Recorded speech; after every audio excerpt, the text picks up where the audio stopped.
friends. I'm Brittany. And I'm Lindsey. And we're not your average mamas. On this podcast, we're here to make you laugh, share our experiences, and provide helpful tidbits that will make your parenting journey just a little bit easier. So grab your favorite drink, sit back and relax, and let us join you in your multitasking. Not your average mamas. A podcast showing you that parenting is anything but ordinary. Ding, ding, ding. Ding, ding. It's gotta be it. All I wanted for my birthday was to have an uninterrupted podcast, and that lasted for 2 seconds. Did you actually ask? I told Jordan. I should have told Jesse. Welcome to episode 9. Episode 9, last episode in the single digits. Ooh, double digits Yay. next week. Hope you love the ride, because I do. It's been so fun. Mm-hmm. Hope we had a good Christmas holiday situation. Lindsay's birthday is the day after Christmas, so It is. Tell me your favorite Christmas gift and favorite birthday gift. My favorite birthday gift is Botox. Yes. Jordan bought me Botox. As it should be. And I do love your candle that you got me. I can't wait to put it somewhere and stare at it and probably never light it because it's really pretty. We talked about that a couple episodes ago, that I was learning how to make candles. Yeah. I had a crafty Christmas and probably overcommitted a little bit, but I left the holiday season with a lot of new skills. Put it on your resume. And then for Christmas gift, Jordan got me a Kindle. Duh. I got a Kindle too. My favorite gift too. I've already read 2 books. It's amazing. Yeah. I'm actually halfway through Does It Hurt? And I started that yesterday. Yeah, that one I read in like 3 days. It's so good. She borrowed it to me like not 6 months ago, probably 3 months ago, but I left it at our cabin. Mm-hmm. And so we went back yesterday and I was able to actually dive in. Oh, and then I guess Happy New Year. Oh, yeah. Happy New Year. Happy New Year. Which is the theme of this week's episode. It is, but first... How was my birthday? Just kidding. Your birthday? What was your favorite Christmas present and your favorite birthday present? Oh my gosh. We're coming up on my birthday again, so I don't remember last year's birthday. My favorite gift was a vacuum mop combo from my mother-in-law. It was life-changing the first time I used it, which was the only time because I used all the solution. But I bought a big old jug of it, and it vacuums and washes your floors at once, and it made my life. Changed your life. We have one too, and I love it, especially with like all the hardwood floor. Yes. It just like covers. And it does area rugs too, which is so nice. So my whole main level is giant, and it's all laminate floors, so it'll be so nice for me. I'm so That's happy for adulting. You. That's my favorite. My favorite gift was a vacuum mop Yeah, we combo. literally got a document safe, and I was pretty hyped about that. It's just things that are so nice that you don't always want to buy for yourself. I also got like a face LED light, like a shaping one that you like, contour your face at the same time, kind of like a gua sha. And so I'm excited to use that. I haven't used that yet, and the Kindle. That's not all just adult gifts. Yeah, I guess. No pun intended. Yeah. I love my Kindle. I have used it probably way too many hours in less than a week. Oh, yeah. And I feel like this was like Keaton's first real Christmas because last year he was still kind of young. So this year was a lot more fun. He like actually could open all of his presents, kind of like understood what it meant to like have a Christmas. So it was so much fun. He's such a clean little man. I can't relate, which is why I need the vac mop. I've triple the amount of kids though, and triple the amount of pets. So we needed that thing. But Christmas honestly was the best Christmas I think I've had in years. I loved it. It was great. We got to see family, and then the best part, I loved it all, but the best part was Christmas Day. For the first time, we got to have it just ourselves. I just kicked our metal table. Why do we have our microphones attached to a metal table? No one knows. Because it's the only table we got. That's the right size. It's pretty. It is pretty. My family fail today actually is linked to the trip to let me reverse.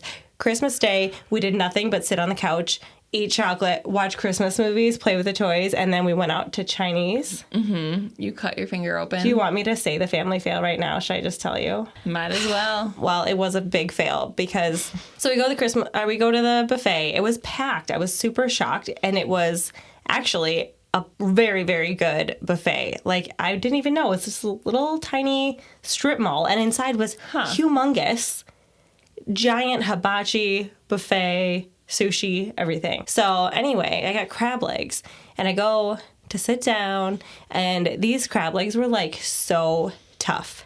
They were like the strongest, hardest crabs I've ever felt. So You've never felt anything harder in your life? Never. It's the hardest thing I ever felt. And so I didn't have a crab cracker, obviously, so I like shoved my fork in it, as you would, and pull it apart. And as I did that, it proceeded to explode all over my husband's face. Like he had shell and crab meat in his eye. And his face was like wet. I'm like, oh my God. Like he's sitting across from me. So I like launched it at his face. And he's like, what? You're like, so I grabbed a napkin. I'm like, I'm sorry. I wiped this crab meat off his eye. And then I see my finger and my hand is dripping blood down my hand. And the crab claw is covered in blood also. And I'm like, oh my gosh. I had a 2-inch cut on my finger that was actually super deep, and it really hurt. And then my 2-year-old's like, that crab bit you. That dead crab got ya. And I was like, I guess it got its revenge. It did. For being killed and eaten. Mm-hmm. But it wasn't eaten, so what a waste. It just attacked us. It was a facial for Jessie and sliced my hand in death. But that was very chaotic, and I would wonder what anybody else was thinking watching that. Probably, yikes. Probably better them than me. Yeah, I'm like very all over the place. I feel extra ADHD today. Dang I did wake up at 5 a.m. giving birth in my dream, but really it was just my period, so.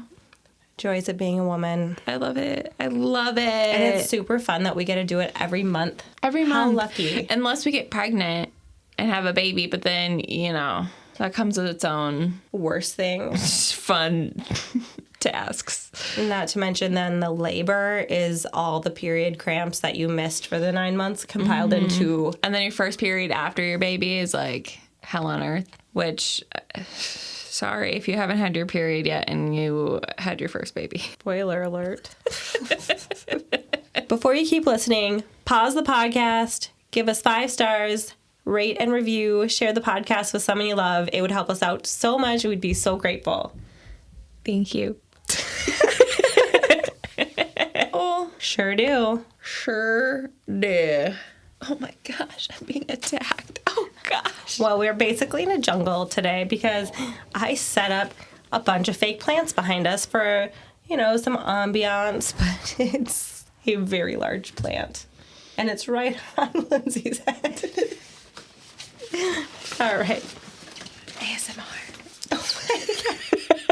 Also, it smells like plastic in here because here Brittany's trying to burn the place down. I'm setting the ambiance. I got the candle. I got the fake plants. I put the candle too close to the plastic plants. And Lindsey's like, is there something burning in here? And I'm like, yeah, the candle. Yeah, doesn't it smell good? And then I'm like, oh my gosh, my plant is dripping plastic. It smelled like when you accidentally leave a glue gun sitting on like something that you're just like setting it on too long and it starts burning. Like the glue is burning whatever you're setting it on. This is a man candle. I bought it for Jessie, charcoal and black teak. So What's I was a like, black teak? Teak wood, I think. Slang? I don't know, but slang for teak wood? Either way. I thought that was the way the man candle smelled. Melting plastic. How do you like this one, babe? So good. All right. Am I the asshole for giving my future mother-in-law 3 days to pay me for a new wedding dress? So I'm getting married to my fiance soon. I bought my wedding dress weeks ago. That timeline doesn't make sense. His mom, my future mother-in-law, kept pestering me about trying it on, but I firmly refused. I finally shut it down after she offered me $100 to let her try it on. Her reasoning for persisting so much, she says, is because of her love for wedding dresses and her obsession with them. Fast forward to yesterday, I came home from work early and I found my fiancé at home. He freaked out after seeing me and tried to prevent me from going into my room while trying to text somebody on his phone. I opened the door and was shocked to see his mom standing there wearing my dress. I instantly pulled out my phone and took a photo of her in it. She and my fiance freaked out after I told her that she needed to pay me for a new dress in 3 days, or she needed to pay me, or else I'll show the whole family the photo. She started crying and then left. My fiance blew up at me saying I can't be serious and that I overreacted because his mom just wanted to try the dress on. No harm done. The hell? But I refused to listen to him because, in my opinion, the dress should only be worn by the bride and the bride only. Yeah. Quite frankly, I felt disgusted looking at the dress again. I don't want it anymore. I mean, I wouldn't either. I know, that's so weird. Your mom trying on my dress. Oh my God, you're home already? Oh, I can explain. She drove 2 hours to our house because she couldn't pretend that she was a bride and go to a wedding shop and try on dresses. Why are you trying on the dress of the woman marrying your son? I feel like that's so weird. Honestly super weird. Ma'am, do you have psychological issues? I know. No harm done, but I refuse to listen to him because my opinion... Oh, shit. I already said that. Sorry, I lost my place when we went off on a tangent. And so I think it's fair that she pays me after she ruined it for me. He yelled at me and told me to wake up and stop treating his mom like that as if she was an enemy. We had a fight after he failed to get me to back down, and he's been staying with his mom since then. I felt awful, but I spent $3,000 on this dress and worked hard to get it. I can't stand looking at it, but people in my family think I'm escalating things and risking my relationship with not only my future mother-in-law, but my fiance as well. Am I the asshole? No. I think that the fact that your fiance is defending his mom is so that's a red flag, girly. Not to mention that not to mention he sneaked her into their place and had it was don't go in your room. Oh no, just he's the one that let it happen. Too. Red flag, red flag, red flag. It's weird. Don't sign no papers. It's weird thinking about, beforehand, she's probably, texting her son and being like, hey, is there any way she won't be around so that I could, try her dress on? Yeah, she had to, ask. And get, let into their apartment and try out. I don't know. There were so many opportunities to be like, Mom, this is weird. No. I'm feeling kind of weird about it. I can't think of one situation where I feel like that would be a normal occurrence. Okay, I'm even picturing, we're best friends. I'm picturing you getting your wedding dress, and I'm like, oh my gosh, it looks so good on you. Can I wear it? Can I put it on, please? I've never had the urge to wear somebody else's wedding dress. That's true. You don't even think about anybody else wearing that besides that person. No, never. It's very weird. It's super weird. Your mom's weird. Your mom's a weirdo. You're not the asshole, but you're marrying into a weird family. It's I would jump ship, lady. And it's pretty funny that she's like, you pay me for that dress. Gosh, so weird. So weirded out. Okay, highlights of humanity. Is that what it's called? Yes. I didn't know where you were going. Don't you know the flow of things? I don't know the flow. Okay, we're getting silly. We're getting goofy. We're getting into it, When did this happen? December 29th, 2023. What? Today? Is that tomorrow? Yesterday?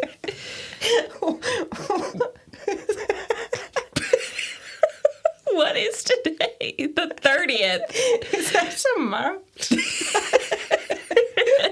Did you learn the future? Oh my God. Day is it? Gosh. Is it still December? What year is it? Did we just time travel? It's not in the future. It was yesterday. Okay, this does mention self-harm.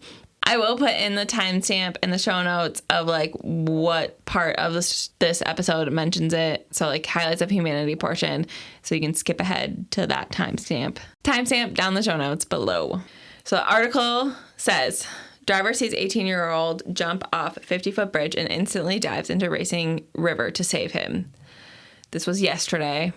An Army veteran in Virginia jumped 50 feet off a bridge into winter cold water to save a suicidal teen. Instincts clued in one on the motives of a young guy on the side of a Proximox bridge on I-95, I don't know how to say that, who was pacing and seemed to need help. Juan had been returning home from a visit to church, and he hadn't been particularly interested in waking up tired that morning. Pulling over, he asked the young fellow if he needed a ride, but as soon as Juan began to approach him, he jumped into the fast-flowing, freezing water below.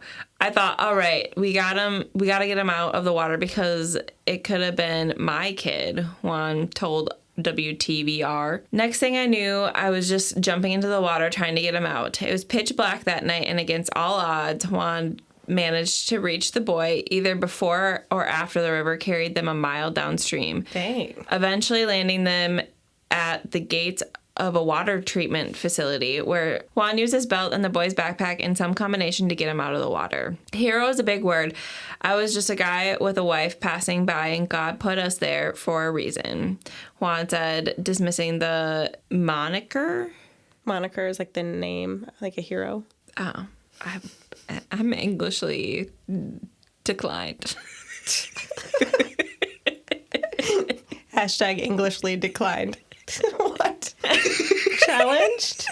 Sure. He told CBS affiliate that he's telling the story now, not to draw attention to his daring actions, but to raise awareness of mental health needs in communities near and far. That's actually so impressive. I applaud Juan, but I don't think I could do it myself. Mm-mm. Did he jump off a bridge after him? He jumped off the bridge after him. There's the bridge. Oh my gosh. Yeah. That's crazy. Jumped in after this. I don't know how old the boy was. And I'm sure 18, didn't they? Yeah, 18-year-old. But I'm wondering if he's actually 18 because they don't mention like his name at all. And this is a hard time of year for a lot of people, so. It is, and I feel like everyone just assumes that it's like a great time of year for everybody, and it's just not. There's a lot of hard things going on. Gosh. Okay. Anyways, this episode, why we're recording this right now. It's New Year's Eve tomorrow, but we want to tell you that is a toxic mentality. Yes. I name this tentatively as practical New Year changes. Because, like you said, New Year, New Me is a toxic mindset. Yeah, there was a quote that I wrote down. It said, "Cheers to a new year, a new chance to get it right." And I'm like, okay, let's stop shaming our past selves for trying our best. Yeah. Do you think they'll notice? I just picked up her piece of paper she dropped with my feet. Something in our family, we're known for having monkey feet. So casual. This episode is brought to you by Giggles. We got them. You want it. We got What? I don't know. Don't look at me. Stop. Look away. We should record this with our backs to each other.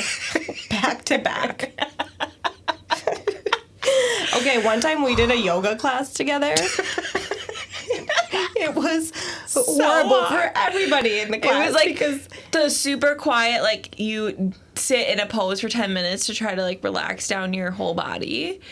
And sometimes we were looking at each other into our eyeballs, and we were it was so quiet, and the music was playing. It was not relaxing whatsoever. Oh no, and I wasn't prepared for that type of yoga. No, me either. I wasn't prepared for any type of yoga. I don't know why we did it. We did it though, and we made it through. We ran in late too, so.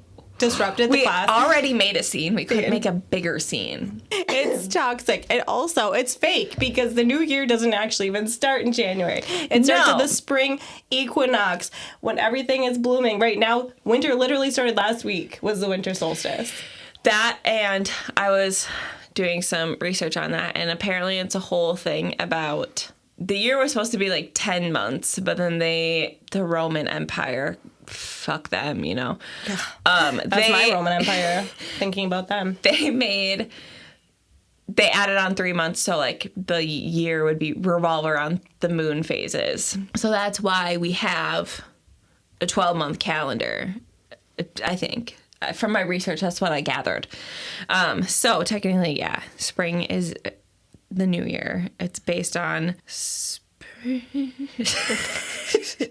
don't know where I'm at. You jumped ahead. Oh, sorry. That was what my jumping off point was for this episode. It's at the bottom. Okay, well, the reason it's at my top is because last year I heard it for the first time in my adult life, and my first time of my life, and I'm a 33-year-old adult, that it's unnatural to try to reinvent yourself January 1st. And it stuck with me so much because everything in nature is dormant, it's resting, and we are told to basically go against nature. And when it's the darkest, coldest part of the year, to all of a sudden get all this energy and just tackle all these new goals when we shouldn't be doing that. Also, another thing is right now, where technically the winter solstice is like the months of the dead. Like everything is dying, and it's like, so Pisces season is like death. So like you should I'm a Pisces, so that makes sense. It does really, it checks out. This is a season of death, so like maybe letting go of your old self is like kind of what you want to like move into. But then Aries season, so like, but Aries season is in March, and that is actually Aries sign is rebirth. So like that's when you're supposed to like be doing all these new things, and it's a high vibrational time. So like if you're trying to manifest at this time to be like a better you and work on and do all this stuff, you're actually doing it at a lower vibration energy. So your manifestations might not work out as well because the earth is resting, and you should also be resting. Yeah, especially because you're at such a low vibe this time of year. After the holidays, like I don't want to be like, I already was doing all this stuff. Yeah, you overexert yourself from literally, I mean, I celebrate hard for Halloween too. So literally from October all the way November, December, now it's New Year's. And then you're just supposed to, instead of, I've always taken January as a time to like rest and kind of be a hermit. I mean, because in Minnesota it's super cold and dark. Yeah. And like, it's nice. I like January, but I don't have nobody naturally all of a sudden January 1st is like, I have the most energy of my life and I want to change everything about myself. And then you get burnt out. But if you follow like nature, when everything else, the days are getting longer, the sun is out, everything's blooming. Obviously, naturally, you bloom at the same time. You feel your energy lifting, and that's when you can tackle the harder things. Yes. But I like your idea of like practical ways you can start implementing change and feeling like you're starting new in the new year, but not like hitting stuff so hard. Yeah, and I think January is like a good time for the fitness industry to take your money. Yeah, for sure. Like all these promos and all this stuff, like they just, like that is their time, increase their marketing and take all of your money. And I just want to remind everybody that even though you might want to change yourself or how you look or whatever, you are amazing the way that you are. And if your goals don't include weight loss, that's amazing too. Exactly. And also like the consumerism part of the new year, because they still want your money. Now that the holidays are over, they're still thinking of ways to latch on to the new year, new you to get your money. So a lot of people I've seen online have been doing no spend Januaries, and I've been watching some of those videos, and I think those are super interesting. Like no going out to eat, or like literally say one time a week if you're social and you're like going out with people. You're not just like bringing home takeout all the time. No new clothes, no new makeup. Using the stuff that you have before bringing in just more clutter, more stuff. Honestly, I feel like there's no thing like Christmas to make me want to throw away my entire house. Like literally, we were organizing all of Kian's new toys from Christmas, and I was like throwing out toys. I was like, I cannot, like just the odds and ends of random stuff. I'm like, I don't even know. They all come with 1,000 little trinkets. Where this is in our house. Like, bye. I saw this meme that said, December, declutter, detach, and delete anything that devalues your life and don't bring it into 2024. Ooh, and I love that. I got goosebumps. As just like a jumping off point to better habits without radically changing your lifestyle and stretching yourself too thin in a time you should be resting. Yeah. And then I think if you do want to make goals for 2024, like write down a list of what you want to do, but also like make it practical. Like we're moms. We both are running around with our heads chopped off constantly. If we wanted to work out for 2 hours a day, that's like impractical for us to like expect to do that. So like You're setting yourself up to fail. Yeah, don't set yourself up to fail. Make practical changes. Like maybe you just want to drink more water. Maybe start with that. And not even be like, I need it to be a gallon. Like, no. Start with, I want an 2 extra bottles glass, of water a yeah. day. Yeah. Like an extra 8 ounces a day. What else? Oh, like simple things that you can include is increase gratitude practices, increase your movement. So it doesn't have to be even working out. Just maybe like, I want to make sure I get 7,000 steps in a day. Maybe eat 1 whole food a meal or like 1 vegetable a meal. That's one goal that I want. And then maybe increasing time with your family, decreasing time on scrolling social media, and then decreasing your fear. So I think we definitely just kind of dove on into this podcast situation, not knowing what the hell we were doing. And we made our dream come true. And maybe another goal, super easy, increase your rest. I feel like we really struggle with that. I feel like the millennial generation struggles. Like you're sitting down and you're like, I should be doing this and this and this and this and this and this. And like never ending to-do list. I know. And it's never all going to be done. You're always going to have stuff on it. You're always going to be running around with your head chopped off. So might as well just sit on your butt for a few minutes. I saw a video where they said that a lot of traditionally women's chores are cyclical and not ever finished, and that's why women have such a hard time feeling productive, because there's always dishes, there's always laundry, the house always needs to be tidied up, and that is not a woman's job, but that is a traditional women's role, especially if you're home, even more so. But it's the one thing, like those things, cyclical jobs are jobs that only get noticed when they're not done. So I've seen, like, people say they literally will leave the vacuum out, and I've done this before too, or the mop out when you're done to show that it was done, because it won't be noticed. It's work that you don't see. Do you ever just like leave something, like a piece of trash or like something that needs to be put away, and you're just like, I'm gonna wait a week and see what happens to it, and then nothing ever happens to it, and then you end up being the thing that happens to it? Yes, it's true. Every day. There's a New Year's resolution for a modern age I saw from somebody I follow on Instagram who's a therapist. Beautiful day counseling. New Year's resolutions for a modern age. I will recognize that New Year's resolutions are antiquated and frankly bull. And I will recognize that I'm an ever-evolving human who has an opportunity for renewal every moment. That means, like, so many people are like, New Year's Day is on a Monday this year. That means 2024 is starting off strong on a Monday. You know, Mondays, you don't always have to save stuff for Mondays. I feel like everybody just pushes things back past a certain... Like, you always make excuses. Exactly. Like, you're waiting for this event to be done. You're waiting for this vacation to be done. You're waiting for a Monday. You're waiting for the new year, the new month. You can start your goals or achieve your goals any day of the week. It can be Wednesday afternoon that you're like, I'm going to have a salad today. I'm going to eat a vegetable. Yeah. And I think just recognizing little wins, because no one's perfect all the time. It's really hard to change habits, and that's been scientifically proven. There's millions of books written about it. And so give yourself grace. You got this. Have you ever heard, I think about this all the time, but if you think about how hard it is to change something about yourself and realize you're never going to change anybody else. Like, it's so hard, no matter how much attention that you have, that you want to change certain things about yourself for the better, whatever, and think like, you know, you want other people to kind of come along with you. Like, they have to really, really want it too. So just to like be focused on your own journey, your own growth, and that rubs off on other people. For sure. Hold on, I have one more rubs thing. off on other people. I know, it's such a gross saying. You think about it. Don't think about it too hard. Okay, if you want 2024 to be your year, don't sit on the couch and wait for it. Go out, make a change, smile more, be excited, do new things. Throw away what you've been cluttering. Let go of negative people. Go to bed early, wake up early, show more gratitude, do things that challenge you, and be brave. Yes! Say it louder for the people. Okay, don't say it louder. If you want. I think like that, that one hit hard because I feel like we did it. We didn't know what we were doing. We still don't know what we're doing. And the fact that we have 30 people that religiously listen to this, it's crazy.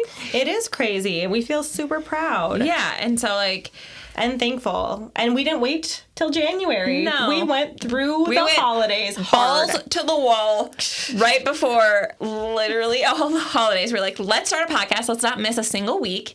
Starting right before Thanksgiving. And just keep on going through the busiest time of the year. Plow right through it. Exactly. That's what she said. The hand motion, even. She, like, fisted her own arm. I wasn't going to draw attention to that, but how can I let it go? That's from what's that movie where it's like, we'll just break through the glass ceiling? I don't know. The other guys? Probably. Sure. Somebody's probably shouting it at their iPhone, Android, wherever you listen to your podcast. Do you have any mom moments? Oh, I do. Okay, so on my birthday, I got to take a half day off of work, and I went to Target with my son, and I did post it on my personal social media, but I wanted to play you guys the audio. So this is Kian while we're going to Target. Going. What do you see?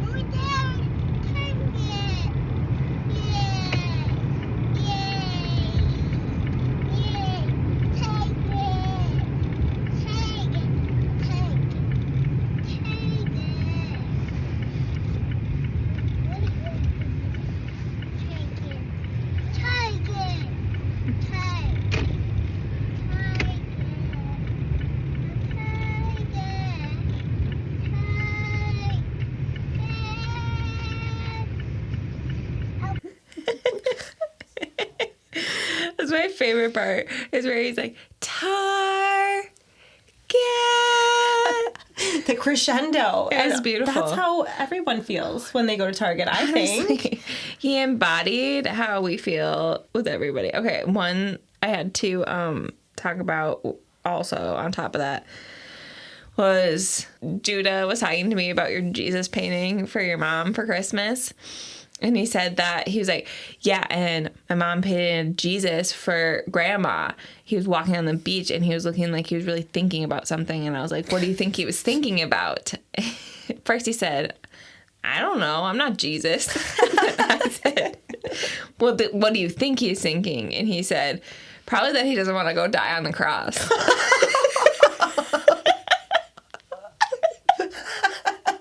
And he's actually, like, kicking his feet in the water, like, looking like he's just disappointed. It's like, damn it, I have to go die on the cross later today. Gosh. Probably what he was thinking. Kids are so funny. That I is can't. so funny. When I got dressed up for Christmas, Rhea said to me, who's 2, she had to go potty. She's newly potty trained, so she comes in the bathroom, and I have, like, my makeup and hair done, which is not that rare of an occurrence for me. Yeah. And she walks in, she's like, oh, are you fake, Mommy? I said, what? Who are you? Are you fake, Mommy? I'm like, I am your mother. Like, I had my hair up. Like, I don't know what to tell you. I'm your real mom. I'm your real mom. And then another thing, 2 more things with Judah, actually. He's so funny. He's so funny. So he said he's been obsessed with, like, George Washington and Abraham Lincoln and Benjamin Franklin. And so I just showed them some kid videos about them, and he found out that George Washington's birthday is, like, the day after his. And he's like, what do you think George Washington's birthday theme was? I don't know, wooden teeth? Like, wigs? I don't know. Wigs. It was so funny. And the last one was, we decided, the day of Christmas Day, we weren't going to do anything. We were just going to relax on the couch, which is not really what we normally do. And so the kids are like, tomorrow, no cleaning for Mom, no working for Dad, and no one's stealing any money from anyone. And Jessie says, Judah, why is that different than any other time? And I will tell you, that kid has been keeping an eye on loose cash around here. He just slowly walks by. Whose cash is this? I'm like, probably mine. Stop. Do you think he has a stash in his room? Oh, I would not be surprised. He has lots of stashes of, like, candy, and he just hides things in the room. It's where the fruit fly problem came from. He also hides fruit flies in his room. Oh, my gosh. Seriously. He was like, Mom, I can't sleep. There's like 500 fruit flies in my room. And I'm like, what? I go in there, open the drawer. There's 2 half-eaten apples and a half-eaten banana in a drawer, shut. Well, that's a lesson on fruit flies and how fast that they multiply. Yeah, It was a war I waged for a solid 3 weeks. I think it's like every 16 hours. Oh, my gosh. Well, I was not surprised, and I felt bad. Everyone came over for Thanksgiving. I'm like, sorry about the fruit fly infestation. Well, I demolished them the day before because I made traps all over my whole house. You had like your entire sink, didn't you? Yeah, and like 4 other. I put straight grape jelly in cups to lure them. Get in here. Yeah. Stay in here. I did. It worked. This is where you're going to die. That's how I won the battle. I won the war. Pisces over here. Death, you know. There you go. Bringer of death. That's what they call me. Oh, goodness. Okay. Yeah. Oh, plant is copping a feel on Lindsey. Tap me on the shoulder. It's like, should I have a plant in here and a candle? And she's like, yeah. And then I bring in a 6-foot tall plant. Is it too big? What's black teak? It's charcoal and black teak candle used as protection against black magic. That's what kindness is. We do not condone black magic here. Please don't. It doesn't really. It doesn't say. Speaking of looking up weird things today, me and Jesse were playing 20 questions on our way home from the cabin. Yeah. Because he is, you know what? He's a boss at that game. I hate it because he's so good. I stumped him. All right. With loofah. And one of the things he asked me was, is it made of plastic? And I was like, I don't think so. What is a loofah made of? It's made of plastic, isn't it? Well, it took a while. I found out that the mesh is made of a type of plastic. So he was like, you were wrong about that. But I said, no, I'm talking about the all-natural loofah. I'm not talking about the plastic loofah. The walnut one. Yeah, the one that's definitely sponge or something. They dig up sponges from the sea, dry it out, and that's what I was talking about. Your body with. Yes. Yeah. Not plastic loofahs. You didn't ask me if it was modern. That's why the back of my phone's broken. Probably. I'm surprised my phone isn't broken. Has anybody ever heard of the back of someone's phone breaking when the front doesn't have a screen protector on and the back has a case? No? It's me. Brittany. Phones are not my friend. It's me. Hi. That phone is cursed. It has been cursed from the start. And it wants me to put it out of its misery, but it keeps coming back to life. It has been through the ringer. It's been lost for days at a time. Multiple times. It sounds like Pip, honestly. She always comes back, too. Yeah. Well. And we hope you come back for the double-digit episode. Yeah, episode 10. Whoop, whoop, whoop. Thanks for listening. Hope you have an amazing New Year's and you make 2024 your bitch. We hope you had an amazing New Year's. This is coming out on the 4th. We hope you had already made 2024 your bitch. But we hope yeah. The last 4 days. The last 4 days, hopefully it was your bitch. We hope it continues being your bitch. Also, I would like to say that Jesse, this is to Shannon, my mom. So if you're not Jesse Shannon, is my husband. If you're not Shannon, my mom, you can hop off. But he said that Shannon also makes him want to swear more. So your effect of not wanting us to swear has actually in turn made us swear more. Sorry. And the people around us. Everybody now is swearing, including our children. Yeah. Kian just came up to me and said, make 2024 your bitch.